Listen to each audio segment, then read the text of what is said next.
Thanks, Mike. I appreciate you giving me this opportunity, and to be a part of a good cause like this is great. So to be with these, I'm honored to talk amongst these other coaches who have had so much success. Well, again, like he said, I'm the head coach of the Delaware Bluecoats. We're the G League affiliate of the Philadelphia 76ers, and then just kind of what we're going to talk, or what I'm going to talk about today more than anything, is our defense and what we're trying to do in the G League, in our program, to develop defenders that can be successful at the next level, and what's really going into the decisions about how we come up with the ideas, what we're going with. And the real prioritization for us is teaching them how to play, teaching them how to make decisions, as opposed to just having them memorize rules of what they're supposed to do from play to play. And so just with the idea behind, we're never going to know in every situation exactly what's going on, but trying to empower the players as much as we can so they're making the decision in the moment, understanding the context of what's going on, as opposed to before, in a coach's meeting, before the game, before the season, deciding that, hey, this is how we're going to play pick and rolls over here. This is what happens on a drive. So our whole idea is, what can we do to empower the player? One, to raise their ceiling of what they can do, make them better defenders as they keep going. But then two, also, I think that raises the ability of the entire team, that if everyone's on the same page, making decisions, knowing what's important to us, how they can keep going. So just one clip to get us started. That kind of, I think it's a great clip to point to the whole idea of what's behind this, and that we're going to be in difficult situations sometimes. And so here, a lot of other things could have probably gone better for us, but we've gotten beat, and now our big man needs the help. And the real key for us, and I think the interesting point more than anything, is the guy who's guarding the corner. You see him right here. I hope you can see kind of my arrow on it. So our 5-man goes, he needs the help. Okay, that guy's going to get a layup. Now, this guy, the guy our 5-man's guarding, dives right to the front of the rim. He could have started in the low zone, end up right here. But this situation is kind of the really the example of what we're going for. What are we telling this guy to do? He's guarding someone in the corner. I think on a lot of teams you might have certain rules, and the rule might be, we call this the base go. And this guy's now, he's called the V-back. He's got to help the helper. So he went to help. We got to help the helper. The rule might be, it's on this player to make sure that guy doesn't get a layup. That might be one way to do it. I think another team, some teams, put a lot of emphasis on taking away corner threes, especially in the NBA and the G League. Corner threes is important as anything. On the drive right here, phrases like corners are hot. Can't let guys get going in the corners. Maybe he's supposed to stay home. So he's really in a bind here where he has to make a decision about what to do. Our philosophy is, we want to empower him to read the situation. Whether or not this guy helps, whether or not our 5-man can stun at it and play 2 at the same time, whether or not this is a shooter who just hit a 3, as opposed to having concrete rules about what happens in every situation, we try to give him things to think through. So once he sees this one time, okay, once he sees it 100 times, he's gotten repetitions of being in this situation, he can do what he needs to. So maybe it's, he sees this guy dribbles out, he should be getting back out. Maybe he sees that the 5-man came to help, but he stunts at him, he's playing 2, he's getting back out to the corner. So our players are going to end up in dilemmas like this, where they have 2 people to guard. And instead of, in the beginning of the season or before the game, deciding what the player is going to do, our whole idea is, how can we empower that guy to make the decision, because he's got more context, he has a better understanding of what's going on. So that's the to me, that clip kind of shows the whole idea of what we're going for as we do everything we can to develop these guys. Just a little bit before we get going, he gave might give a nice intro, but I thought, just if you're going to listen for 40 minutes, you might want to know where it's coming from at least. So my background, I was a member of a Division III team, and then like he said, I worked at Villanova for 2 years as a graduate assistant. Learned a lot from Coach Dunleavy. After that, I started with the Sixers in a really low role, just helping out the head coach, and have worked my way up a couple different positions, now being the head coach of our G League team.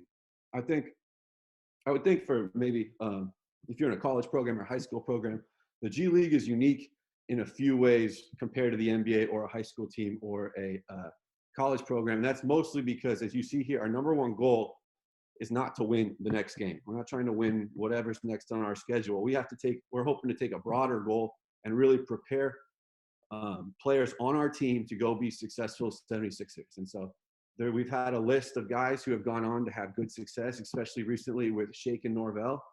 Everything we're doing from a day-to-day basis has to be understood that that's the number one thing that's most important. Second goal is to improve the career trajectory of all our players.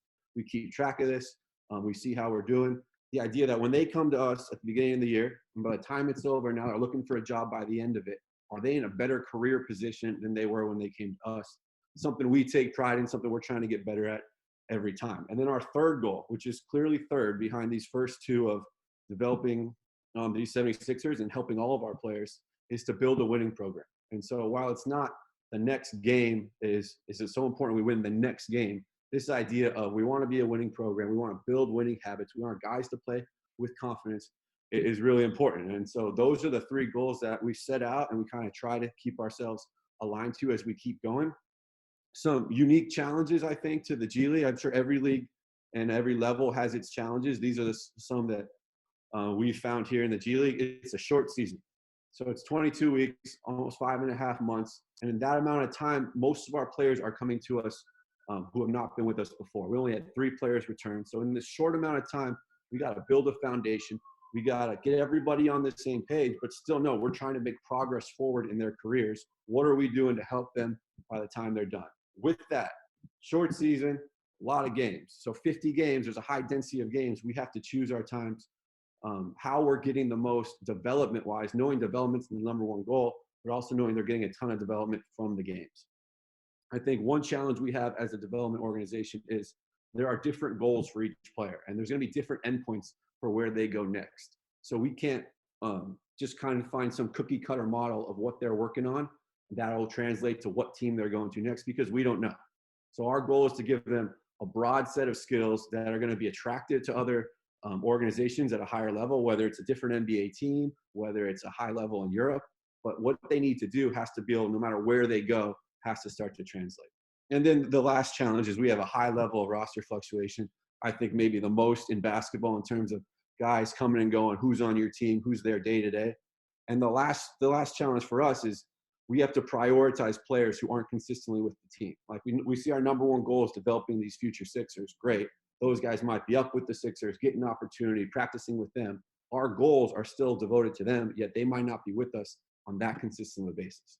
So I think that kind of outlines what the challenges we're facing with this development, with the development idea for our players. And I do think development is now the buzzword. I think it's the most kind of exciting place in the coaching community these days. And so I thought it might be good just to talk broadly about some of the challenges in NBA development and what it means when we talk about development for the NBA team. I was the director of player development before I took this job. And I think one of the trade-offs to really understand is it is a trade-off between development and performance. That if these guys are going to play 82 games a year, 36 minutes a game, anything we're doing for development is taking away their ability to perform from an energy standpoint.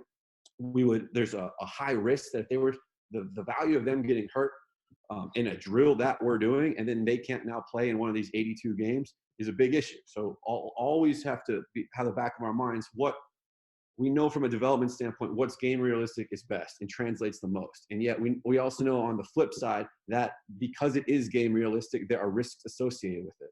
And so we have to pick and choose how we balance that. And then the second part is team success being so important at the NBA level and the season being as condensed as it is with as many games as there are.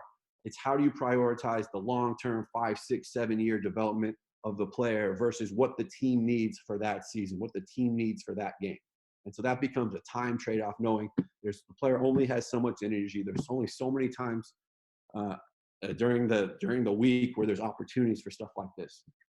And I think the last way to kind of think about it is just how short the time frame is.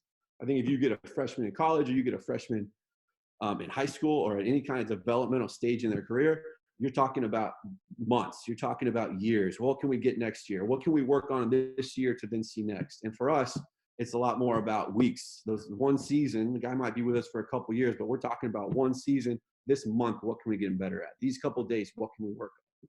And given that there's such a lower quantity of days, lower quantity of reps, we have to make decisions that might not be putting them in these more chaotic environments where they have a feedback loop of what's happening to them. Okay, this worked for me, this didn't work.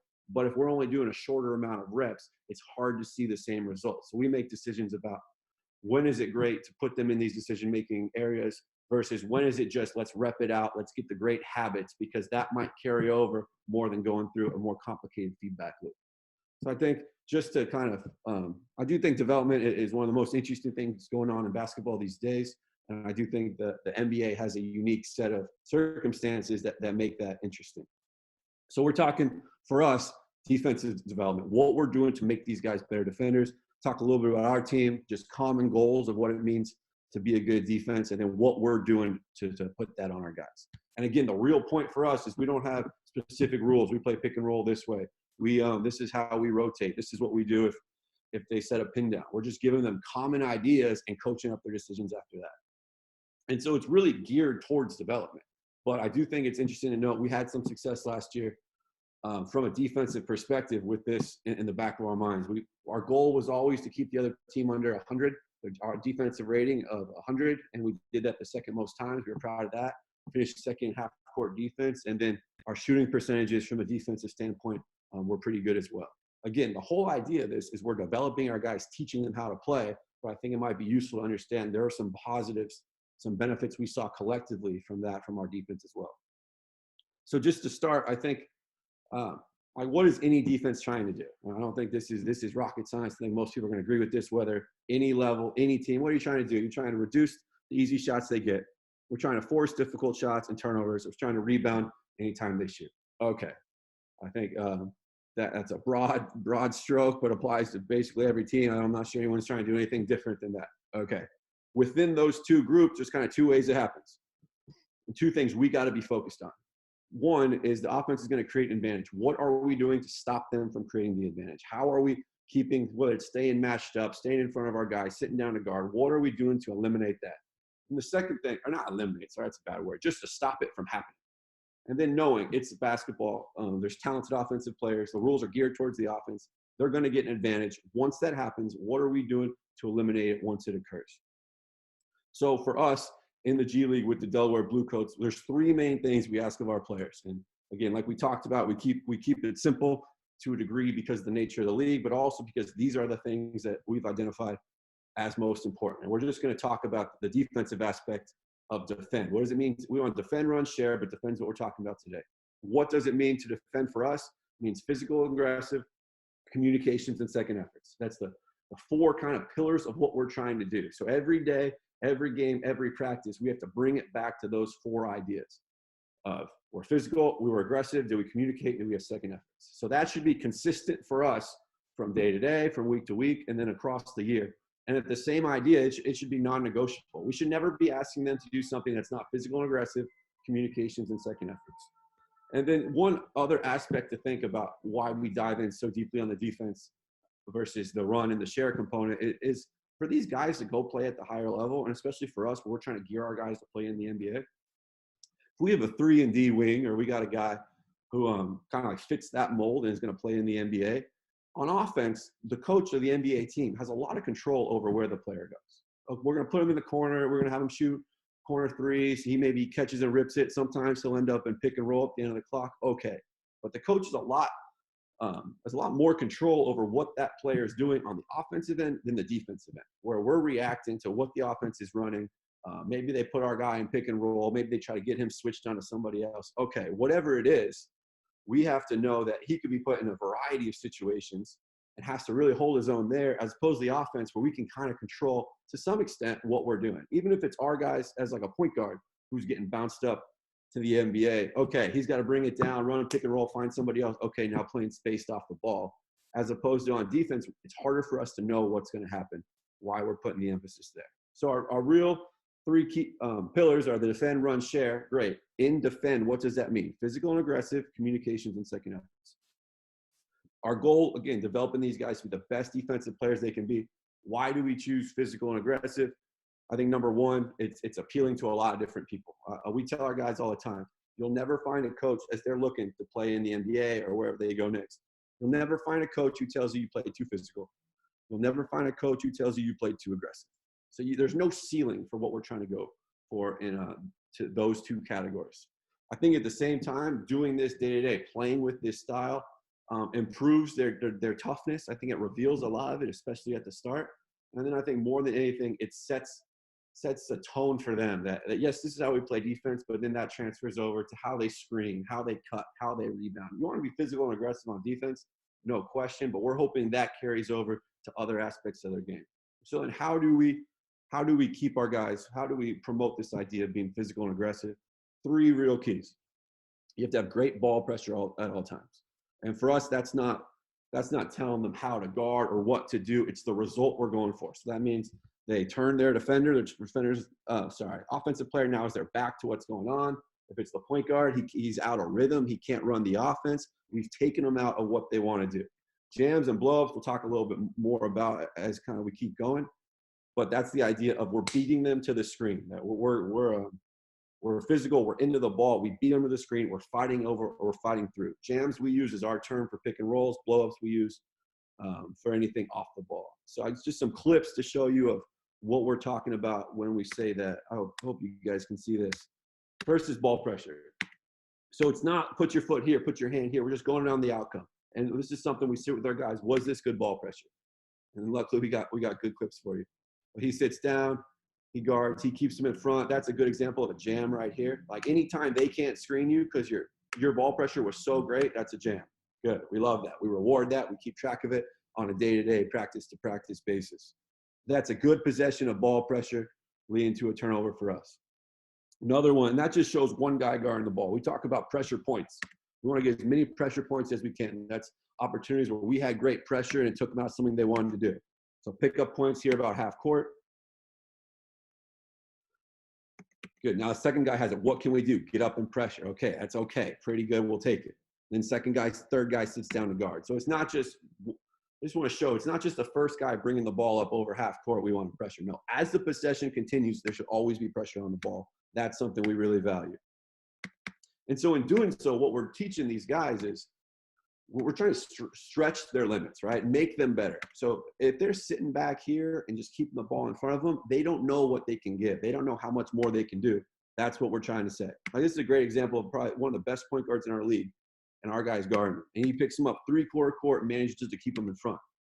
Now they're not all like this, and we're putting ourselves at risk a lot of times by having such ball pressure, but in the long run, the idea is that we're asking so much of them, they will get better. They will figure out how much space they need to give, what they can do to still keep the ball in front.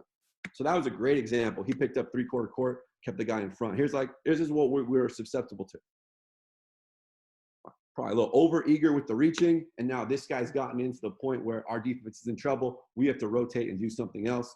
Again, this is something we're going to live with because we're teaching this guy how much pressure can you supply and still stay in front. And they don't know that unless they try. For us, we're hoping they try 50 games out of the year for our season. A couple things off the ball. So ball pressure is most important at all times, but this is the idea of we don't want to get screened. So they're going to set a back screen right here. We're trying to blow it up. So we're never going around. We're never trying to trail. We're trying to beat the guy to the spot. That's pretty good. They're running a handoff, same sort of idea. We want to blow it up. Ball pressure to start, great. Picking up, we would like that. Again, any sort of handoff sort of situation, we're always fighting through. They set a screen down here. We're always fighting through. This one is a good one to show that it's never under. And again, there's not a lot of, we're not giving them outs about what they can do in certain situations. We're pushing them that this is the way, this is one of the non-negotiables that we have, physical and aggressive. And then last one, just on a handoff, they're going to come get this guy. Great. Ball pressure is great. Any sort of handoff, we're taking them out of what they want to do by being what we think is physical and aggressive. So those just to go show, well, what does physical and aggressive mean to us? You see those clips right there. And that's something we're talking about every day and really evaluating how they're doing and making sure they're getting better. Physical and aggressive, second part of it, communication and second efforts. Why? Same sort of idea. Coach is they're not going to go play at the next level. And the coach is going to say, man, that guy talks too much. Or that guy, second efforts is kind of our term for playing hard. And instead of saying, we need you guys to play harder, we're trying to give them specific ways to show they're playing hard. What that means is you got to make one play after another play after another play. You made one effort, great. Can you make a second effort? Can you make a third? So I think it gives us a way to hold them accountable and talk to them about playing hard with more tangible things that they can see on film. How do we do that? Well, you got to communicate everything we're doing. We're always putting a priority on that. And then we're giving them freedom that at times they might get screened. We're fighting through every screen. Okay, it's not going to be perfect. And if they do get hit, we can switch as a last resort. That's a great opportunity and time for us where we have to communicate and talk through it. And then just the same idea of second efforts. We found the kind of like the lowest hanging fruit or the easiest way to see second efforts or see where players are reluctant to give second efforts is either after they get screened or after they're flying around and they run somebody off the three-point line. So those are kind of early on in the season, two issues that we really want to stay on to a high degree, because that's the easiest way. I get screened, I'm out of the play. Or I run the guy off the line, something else is happening, I'm waiting for my teammates. So those are kind of the easy ways we can see it right away. And as we get going through the season, we start to reward the more they're doing it. So some clips to show what communication second effort is. This is a video that we got online somewhere. So someone else deserves credit for putting this together. But this is something we showed the team the third day of practice, and we talked about it throughout the entire year. And it's a great clip of PJ Tucker in a Team USA practice, a guy who's now known for his defense, making a heck of a career for himself, just talking through everything he does. We got talk. We got talk. Fight yourself, Dom. Hey, watch it, Dom. Watch it. Over talk, man. It's over talk. Over talk. I'm low, man. I'm low. I'm low, man. We got tags. Tag out. I'm on now. Ball. I mean, you can see it. It goes for a couple of minutes. You can find it online. It's a great video that we can kind of go back to all the time just to say, I don't think we need a lot to show what we're going to show what we're going for. But PJ Tucker's is a great example of in one practice how important is communication to him. So we'll reference that. We'll talk about it. Anytime we start a shell drill or something like that, we're talking about PJ Tucker, and our guys, I think really, I think that meant something to them. So just what communication is, showing that sometimes we're going to be put in situations where, okay, part of this whole idea of not having a lot of rules is that you got to react to what happens. And some of that is we have to switch. Okay, as long as we communicate, guy gets back out, we can guard. Same thing over here. We're trying to blow up every screen with great ball pressure. Sometimes we might have to switch. If we do that, as long as we communicate and our ball pressure stays great, that's one of the 4 pillars, right? Physical and aggressive has to have great communication. And then second efforts, like I was saying, this is the easiest way to bail out of a play is get screened. So we're really on our guys about what are you doing next. Here he gets a rear view contest. Same thing, he gets screened trying to fight over. Okay, what is he doing next? We have to red, we communicate. Red for us means switch. And now he's our guard who instead of being out of the play, like this is a good example of what to do, digs out the big, we can get a rebound. Examples of second efforts. Watch this guy right here guarding on the opposite slot. It's like, how many different plays can you make? So anytime you make a second effort, we're keeping track of it. So there's helps a little bit on the cut, tries to get a hand in on the big. Good guy guards his man, runs the guy off the line, gets back in the play to sit down and guard, forces a contested 3. Like play after play after play, that's something we want to reward. So communicate, 4 pillars of what we're trying to do. Let me get back to our communication, second efforts, physical and aggressive, all the time, non-negotiable for what we're doing. And so within that, that is the basis, that is the foundation of every day we keep coming back to this. Now, instead of giving our guys specific rules, again, about how to play certain situations, those are kind of the tenets we have. And then these 4 phrases, we try to get stuck in their heads where they're constantly thinking through basketball in this way. And here are the 4. You gotta do 2 things at once. You gotta solve the first problem first. No screen, no problem. And then identifying what's your purpose. So these are things, no matter what situation we're in, we want them thinking through this way. And this should guide their decision-making, where they're deciding what's happening, what they're doing next. So the first one is doing 2 things at once. And a phrase we always tell our guys, a bad defender does nothing. An average defender does 1 thing. A great defender can do 2 things at once. And so what that means, doing 2 things, is asking our guys to do 2 things which might have conflicting or competing purposes that might not seem like things that really go hand in hand. So for ball pressure, we're telling our guys, we want you to pressure the ball. Pressure the ball. We know what pressure means. It means he's turning it back. It means he's out of rhythm. It means he's more worried about you than what else is going on. And we want you to keep the ball out of the paint. Now, it would be easier to say we want to pressure the ball, or we're gonna play back and keep the ball out of the paint. But we're trying to stretch our guys, ask them to do both. Can they do two things at the same time? Knowing that they don't quite go hand in hand, they're a little contradictory, but a good player can manage both. Next things for shifts. We call shifts for us is anytime, it's the Sixer word for anytime you're in help defense, you're not guarding the ball, you're guarding somebody else, you should be in a shift. So imagine guys got the ball at the slot. I'm guarding the guy at the other slot. I'm in a shift. Okay, what does it mean to do two things at once? I got to help that guy. I got to keep the ball out of the paint if it gets driven towards me. And yet I know I got to get out to my guy, not to let him shoot a three and not to let him take me off the dribble. So instead of, I know he puts the ball on the floor, I'm getting right out. No, I'm waiting. I have to know myself how fast I am, who I'm guarding, what level of shooter he is, whether or not that guy's staying in front when he drives. All those calculations got to be going on in my head to see how long can I possibly take to maximize how much help I'm giving by still not giving up a three, not giving up someone coming off the dribble. And then the bigs see it most often guarding the ball in the roller. Guy rolls at him. They have to be responsible. You got to stop the ball. You got to stop the roll. You can't just do once. You got to do two things at the same time. And then a couple clips just to show what that looks like for us, and then what we're really trying to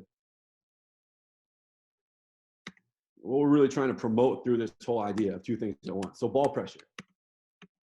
Again, we talked about at the beginning, but he's making a decision based on who he is, who he's guarding, how fast he is, how athletic he is, how much ball pressure can he give without getting beat. And so these guys are constantly throughout the year testing themselves and stretching their limits of what they can do. Hopefully by the end of the year, their ball pressure can be better. They can do a better job pressuring it while keeping it out of the paint. Now, here's a good one where he just sits down and guards, fights over a screen, keeps the ball out of the paint with great ball pressure. He was able to pick up three-quarter court. Same idea, same defender guarding somebody else. This is one of the best wings in our league. He's got the ball. He's got to give him a little more space. We want as much pressure as we can without the ball touching the paint. And so these are two things at once. What two things that he did? He pressured the ball. He kept it out of the paint. We're telling our guys that's what makes a good defender. Talking about shifts. Again, each of these clips, we should see good ball pressure. Get up and guard them. They keep moving through. Okay, like now we're in it. So he's got the ball. This guy's guarding the guy in the corner. He's in a shift. Okay. What's his responsibility? To stay as long as he possibly can without giving up this guy a corner three. So he's got to do two things. He's got to be a helper, and he's got to know the second he thinks he's got to get back out, he's got to go find him to make sure he can't get a three. But the idea is, it's not like some right away, he puts the ball on the floor, or I'm right away going to try to take it out of his hands. No, you got to do two things. And we're coaching our guys as best they can. How can you stunt and get back? How can you anticipate what's going on as opposed to react? Another one, ball gets kicked. He's in a shift right here. Okay. He's going to stay as long as he can before he's got to get back out, doing two things at once. This is a great example of kind of stretching their limits, where ball gets kicked back on a pop. He wants to stun at this guy. He wants to help him as much as he can while still not letting this guy get open three. And look how far he goes. He covers a lot of distance here. He's still able to sit down, guard. That guy doesn't even drive. He passes it right away. What we're showing is this is kind of like the ultimate example of you got to know how far you can go. You got to be making these calculations in real time to then get back players. That's a great example of showing how much distance we're trying to cover. One more. Ball goes in the post. This isn't a classic shift, I don't think. He kind of turns his back, going for a steal. But this is what we're trying to get our guys great at, these long closeouts where they're doing two things at once. He's helping here. Now he's flying back out, sits down and guards, keeps the guy in front. Doing two things at once.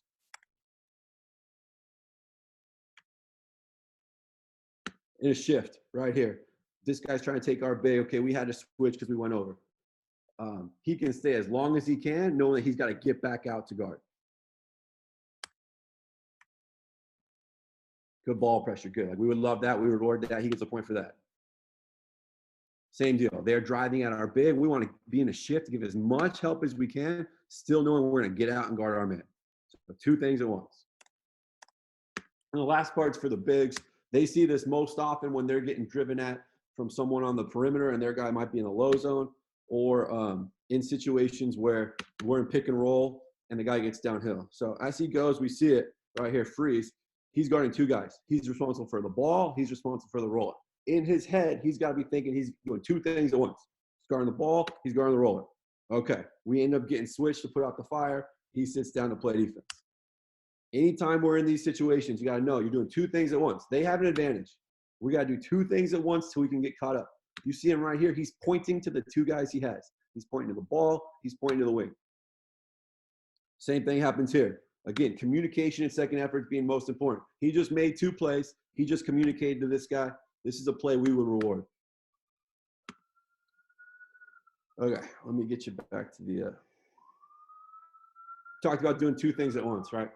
Whether that's ball pressure, whether that's shifts, whether that's big. This idea that in order to be a good defender, you got to be doing more than just one thing. Next thing we're giving our guys all the time is this idea of solving the first problem first. And so that means instead of having more specific rules about who helps when or who rotates to where, you see a problem, you got to go solve it. And so it's the mentality of you don't worry about who's going to be open. You don't worry about what's going to happen behind you. You see a problem, you go solve it. And what this reinforces for us is help defense, the trust, the communication of what we got to do to talk through the whole thing. This idea of anticipating versus reacting. We don't want to react to what the defense does. We want to anticipate what might be coming next, what might be a problem. And the last question is a huge one, is constantly identifying what's an actual problem.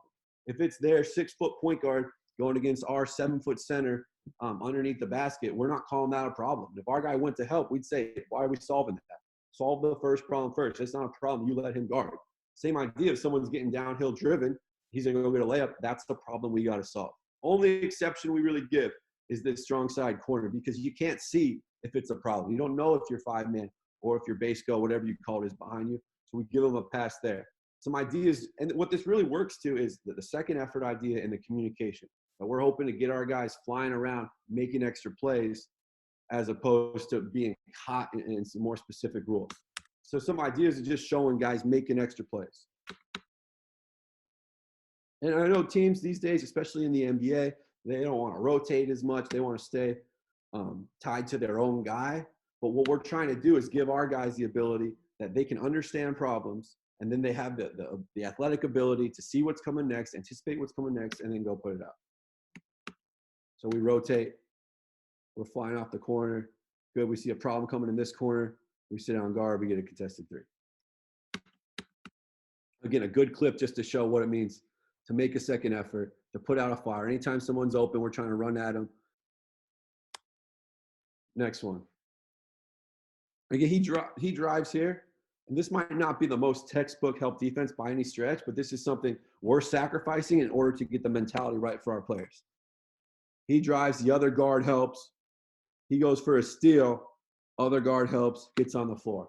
It's not perfect, but it's solving problems. The idea is we're giving them this broad idea of solve a problem if you see it.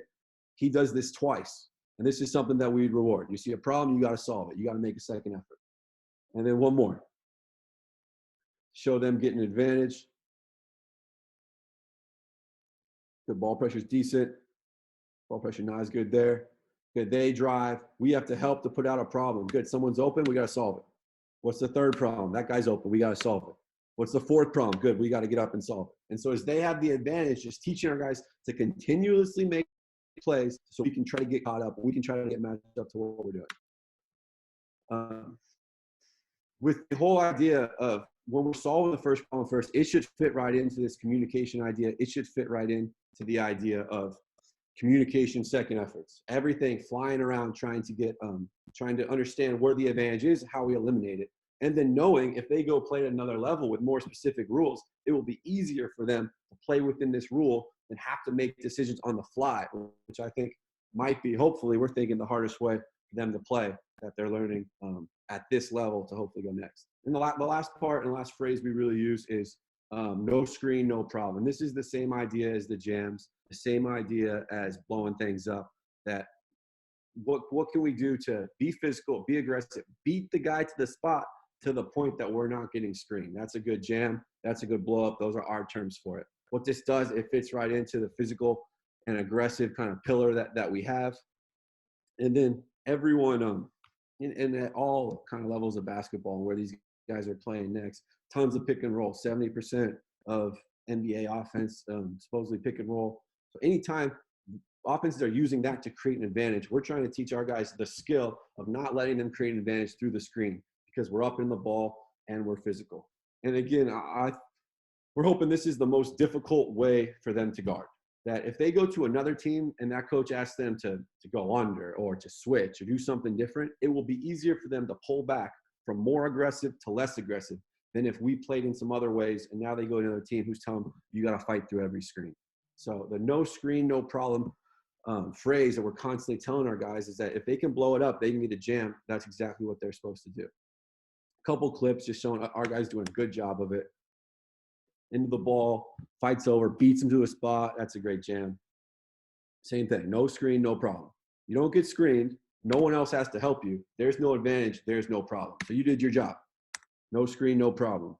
One off the ball right here as he's going to pin away. This guy's, our guy's trying to blow it up here, make it so he can't come off to shoot or curl, or hopefully to get the ball. He gets it here. And then same thing. Any of these handoff situations, we're trying to blow up.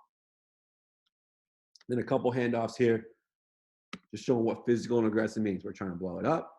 One, we're trying to blow it up. Two, you don't get screened, we don't have a problem. So that's our phrase that we're teaching our guys on a regular basis, and we're on them when they don't, and then we're trying to pump them up when they do, keep track of it, reward them. Last part being, we got three phrases, right? We want them to do two things at once at all times. We want them to solve the first problem first. If there's no screen, there's no problem. So how physical and aggressive they can be. And then the last part that kind of sums it all up is we're constantly trying to ask the guys, what is your purpose? What are you doing? What are you doing to help our team in this specific moment? And so an understanding of what the goal of defense in general is, and then what they're doing to help it. And a lot of times we'll ask, especially at the beginning of the year, and our guys will say where they are on the court. They'll say, oh, I'm at the nail, or I'm the low man, or I'm at the block. Okay, we want to take it a step further of you're there. Why are you there? What are you trying to accomplish? I think it ties into what we're asking to do, doing two things at once. So it could be, I'm ready to help. If that guy drives, I know where my man is. Okay, I'm ready to see if there's a problem. We're going to go solve that problem first. Trust our players behind us. The idea being, with very few rules within the defense. And so the more that we're putting the decision-making power into the hands of the players, the more they have to wear that responsibility and be able to explain why they're making decisions. And so this, I think, film study in the middle of the practice, kind of asking them specifically, like, what are you trying to accomplish, helps them see it clearer and make better decisions as they keep going. So constantly asking our guys, what's your purpose? What are you trying to do? So this is most of our defense. Of what we're doing is just focusing on these 6 things as we put in the defense, as we install it. These are the basic principles, more so than this is how we play pick and roll, or this is how we want to rotate, or this is what we do against a non-shooter. Got to be physical and aggressive. You got to communicate in your second efforts. Our non-negotiables we're asking for all the time. And then the teaching points that we're constantly getting our guys to help them think through their decisions. Doing 2 things at once, solve the first problem first, no screen, no problem, and then knowing what their purpose is. At any point on the court, they should be able to tell you what they're doing to help our defense be successful. And then we talked earlier about how there's 2 kind of buckets of defense that we're trying to work on. We want to stop the offense from getting an advantage, and then sometimes they're going to have it. What are we doing to put it out? More times than not, they're going to have it. So the physical and aggressive, the 2 things at once with the ball pressure, no screen, no problem. All those concepts and ways of thinking for our guys are hopefully helping them stop the offense from originally, whether it's pick and roll or any sort of situation, gaining an advantage. And then eliminate the advantage once it occurs. How are we trying to do that? How are we trying to get caught back up where we can rotate and then play matched up in a way where they don't have an advantage? 2 things at once with the shifts, with the bigs, solving the first problem first, and then the communication and second efforts, getting caught up, continuing to play. So with these being our kind of 6 main pillars of things we're teaching every day, things we're talking about, things we're trying to get our guys to understand, kind of like at the end of the year, if they've really locked in on these 6, what are the benefits that we're hoping they see wherever they go play? And so we would really hope, and we think we have, but we really hope that our guys got better guarding the ball, got better pressuring it while keeping out of the paint, making decisions about how high up they can get while still keeping the ball out of the paint. We'd hope they were a lot better and more active and purposeful in their shifts, knowing that if they're off the ball, what are they doing? How are they helping our team? We'd hope that their decision-making in the shifts, in the weak side, knowing when to help, when to stay home, knowing how to anticipate what's coming up, knowing what might be a real problem. All those skills and all those decisions, we hope by the end of the year will be at a lot higher level, avoiding screens, doing anything they can where the offense can't get the advantage because we're physical and aggressive. And then they should be better communicators, and they should be that second effort thing we're hoping helps them play hard through no matter what's going on within the possession. And then for the fives, we talked mostly about the guards today. They're getting a ton of rim protection, but they get the same idea, two things at once. You got to be a helper. You got to know where your man is. And decision-making, when they go, what's the real problem, when to stay home. And the same ideas with communication and playing hard. So these are really kind of the core elements. More so than any rules of how we're doing, we're trying to teach our guys how they can think through these problems, how they can solve them for any time they play at the next level. Now, there's some things that we're clearly not focusing on. And by choosing what we're prioritizing, I think we have to be aware of what we're not prioritizing. And so for us, especially in the G League with Delaware, we're not as involved in the scouting reports, any personnel-based decisions on what's going on with the other team. That's something that we do and we talk to with our players, but nowhere near the extent that I think NBA and college teams might, who are more focused on winning the next game. We don't have a whole lot of variety. We're not because we have fewer rules. It's not now we're going to hedge, or now we're going to play back, or now we're blitzing everything. So we're not showing the offense much variety other than these general concepts we're trying to play through. And at the same time, the offense isn't seeing variety, and we're not working on a lot of variety. We're working on these same ideas, same 6 principles kind of day in and day out. And then we're not creating a ton of turnovers. So I think that's true, that because we're never putting 2 on the ball, we're not trapping in any ways. We're never putting a focus on that. More trying to build. I think you put the argument we're trying to build more of a foundational defense that translates in a lot of ways. But that is one of the side effects that we've seen is we're not, because of that, we're not putting a lot of emphasis on creating turnovers. And so then just to kind of recap where we're at and what we're trying to do is to prioritize teaching these guys based on the 6 principles how to play and make decisions, and let them know what they're doing. Give them feedback in this decision-making process as they go, as opposed to giving them feedback about the rules that they should have learned from us, because we're hoping they're not playing for us fairly soon. And so I think that raises the ceiling of what they can do and what levels they can play at, because a better decision maker, a guy that can cover more space, a guy that can pressure the ball, I think is a more attractive player to a lot of different levels. And then I also think in these situations where there's a true dilemma of 2 guys are open and we want one guy to decide, I think there's value in letting the player make the decision in real time, as opposed to having concrete rules. Like, just to go back to the first one, kind of now that we've seen, just go back to the first clip. Like, this is a true dilemma.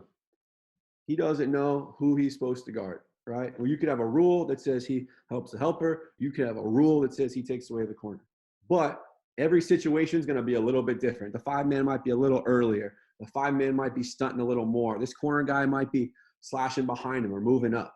And so instead, we're making the argument that instead of having just the concrete rule of you do X or you do Y, we're letting him take more of the context of the situation and then make his decision. Hopefully, again, this decision improves as he continues to move on, but also the idea that he has more information at his disposal about this play than our coach does at the beginning of the season, at the beginning of the game, when we're kind of coming up with what we got.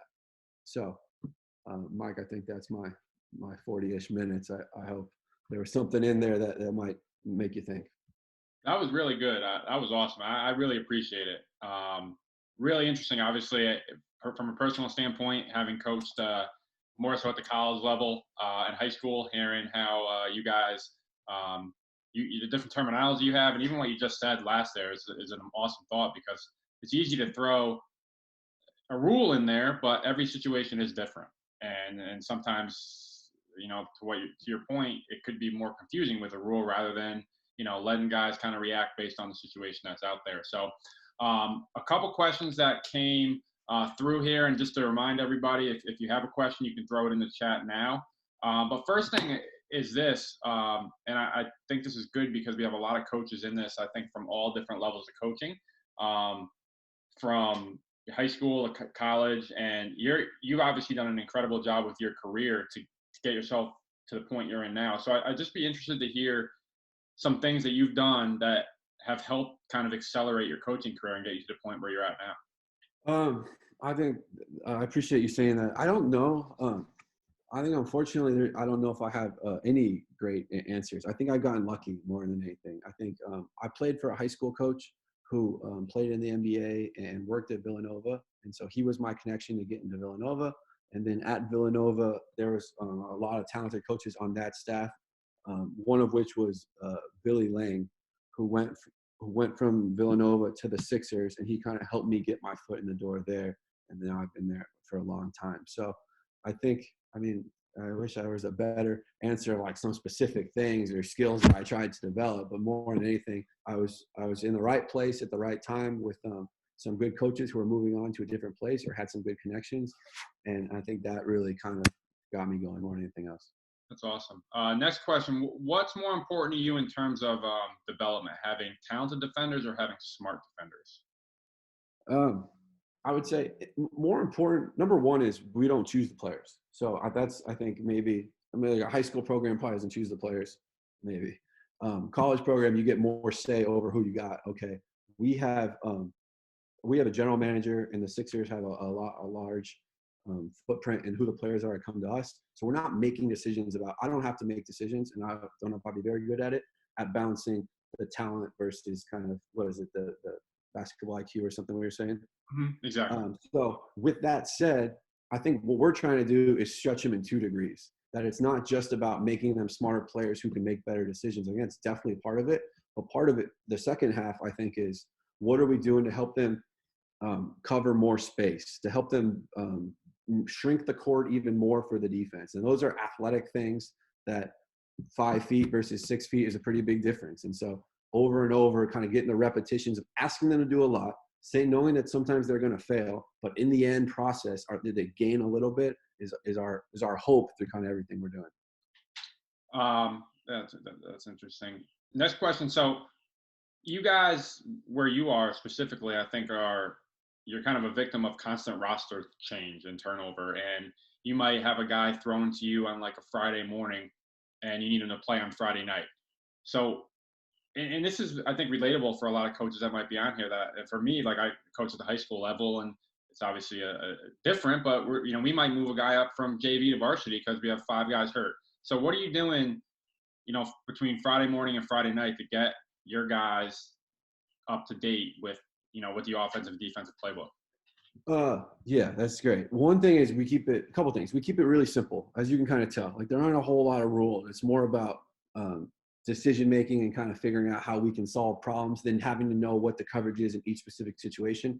Number 2 is, though we're more though we're more developmentally focused, we do have we use all the same terms as the Sixers. We use a lot of the same plays as the Sixers. The terminology and like the language that goes back and forth, I think makes it easier, because most of the players we're getting who are new to us, who need to play, like there's some guys who will show up, like your example, and be the 6th, 7th man or 7th or 8th man.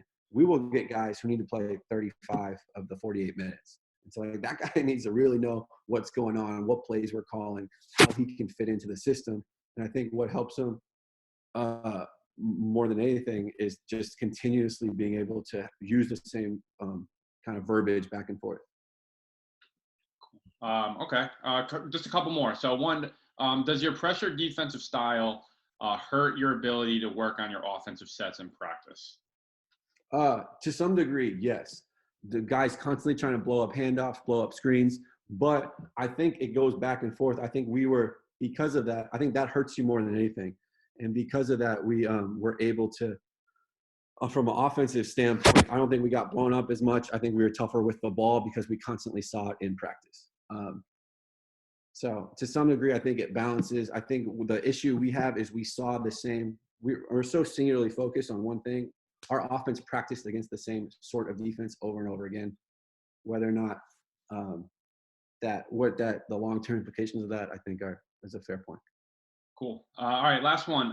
So I know you mentioned this earlier, the kind of craziness of the schedule, and I just be curious to hear your thoughts on adjusting practice from like the beginning of the year to when you're playing maybe multiple games in a week, and balancing the keeping guys fresh, keeping guys healthy versus getting the work in that you need to do in practice, and how you make Yeah, I think it definitely tapers down as the season gets going, especially in the G League. A lot of our practice, we instead of doing drills and kind of like shell drill or something like that, we like to put them into situations and play and then evaluate their decisions and what they're doing.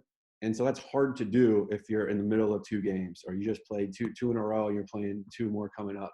And so we have to come up with creative ways. And I think NBA coaches are very good at this, creative ways to keep the guys intellectually engaged, they're continuing to learn without having these high speed, tough practices. I think our practices definitely as the season gets going, decrease in that respect a lot. Cool. All right. Well, again, Coach, I appreciate you taking your time. That was awesome. I know, again, personally, I picked up a lot of stuff. Cool. For me, even though you're coaching at the level you're at, and I'm a high school coach, it's stuff that applies. So it was really good, and I really appreciate it. I appreciate you supporting our cause, and hope you stay healthy, stay safe, and we'll see you soon. Same to you. Thanks, Mike. Take care.